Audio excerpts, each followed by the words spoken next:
O sol da tarde atravessava as enormes janelas da mansão, espalhando uma luz dourada sobre o jardim, impecavelmente cuidado. As flores balançavam suavemente com o vento, e no meio daquele cenário tranquilo, ecoavam risadas leves e inocentes. Sofia corria pela grama, seus passos ainda um pouco inseguros, mas surpreendentemente naturais. Havia esforço, sim, mas não dor, não limitação real, apenas o medo aprendido. As muletas estavam caídas a alguns metros de distância. Esquecidas. Por alguns segundos preciosos, Sofia experimentava algo que não conhecia totalmente. Autonomia. Seu corpo parecia responder melhor do que ela acreditava ser possível. Sofia, a voz de Helena, cortou o momento como uma lâmina. A menina parou imediatamente.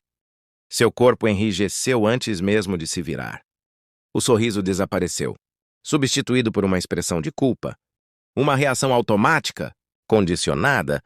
Helena desceu os degraus com passos firmes, perfeitamente controlados.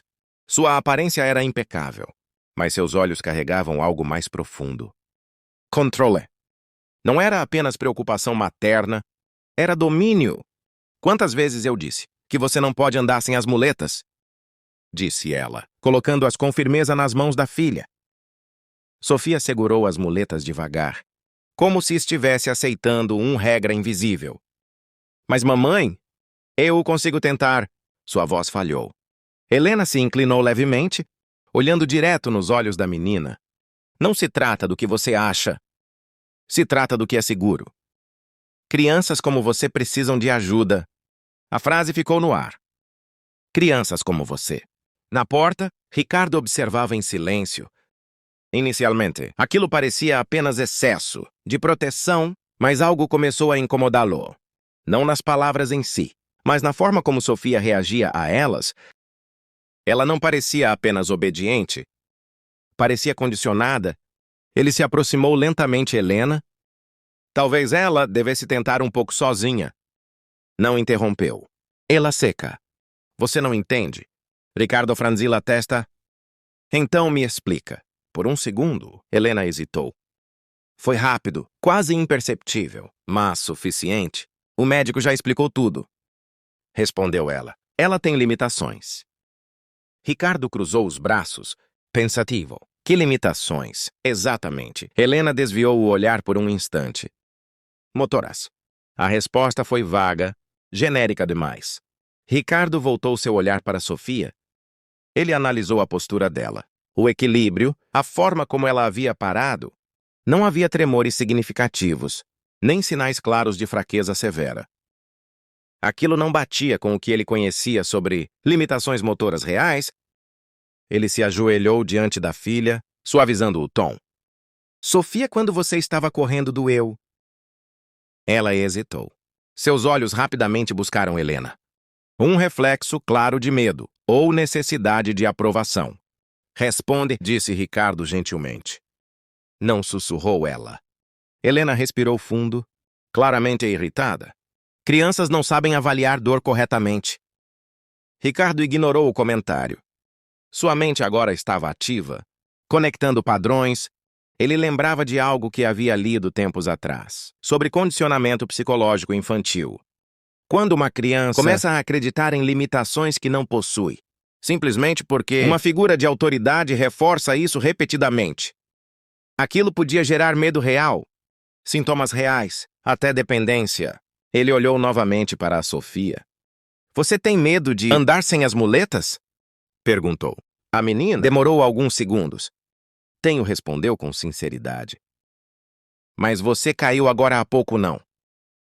Ricardo assentiu lentamente. Aquilo confirmava algo importante. O medo não vinha da experiência, vinha da instrução. Helena cruzou os braços. Isso está indo longe demais. Mas Ricardo já não estava ouvindo como antes. Pela primeira vez, ele não via apenas uma situação familiar comum.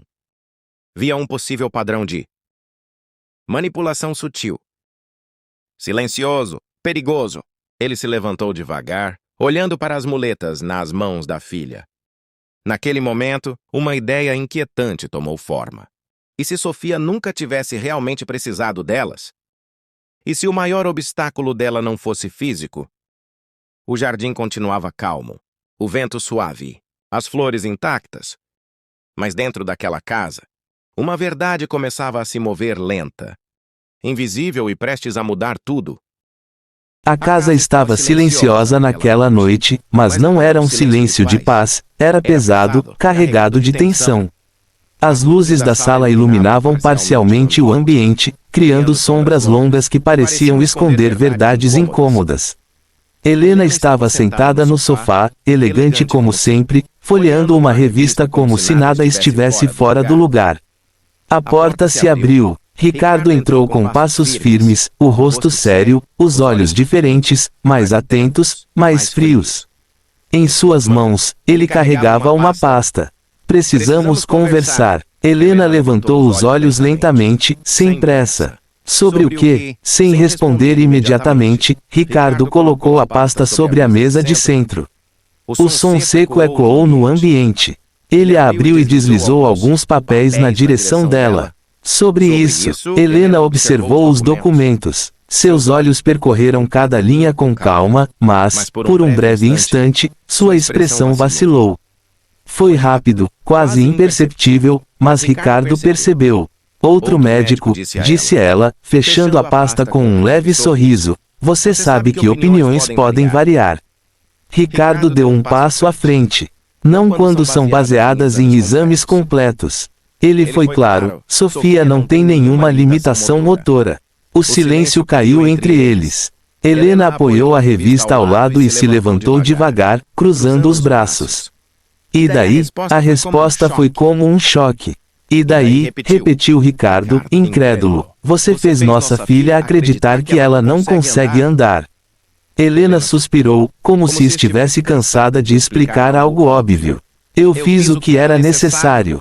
Necessário para quê? Ela o encarou diretamente agora, sem máscara. Para manter tudo sob controle. Ricardo sentiu o estômago revirar. Controle? Você está falando da vida da nossa filha. Eu estou falando da nossa vida, rebateu ela, elevando o tom. Você vive ocupado, não vê o que acontece ao nosso redor. As pessoas ajudam mais quando sentem pena. Investidores confiam mais. A imagem importa. Cada palavra era mais perturbadora que a anterior. Então você criou uma mentira, disse ele, com a voz mais baixa, mas carregada, usou Sofia como parte disso. Helena não respondeu imediatamente. Seu silêncio foi suficiente. Do alto da escada, um pequeno movimento chamou a atenção de Ricardo.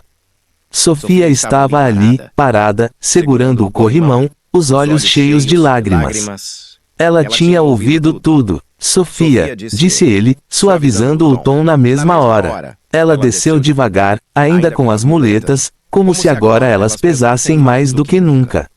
Mamãe, eu estou doente? Perguntou, com a voz quebrada. Helena hesitou. Pela primeira vez, não tinha uma resposta pronta. Ricardo se ajoelhou diante da filha. Não, filha, você nunca esteve. Os olhos de Sofia se encheram ainda mais. Então, por que eu não podia brincar? Ele respirou fundo, escolhendo as palavras com cuidado.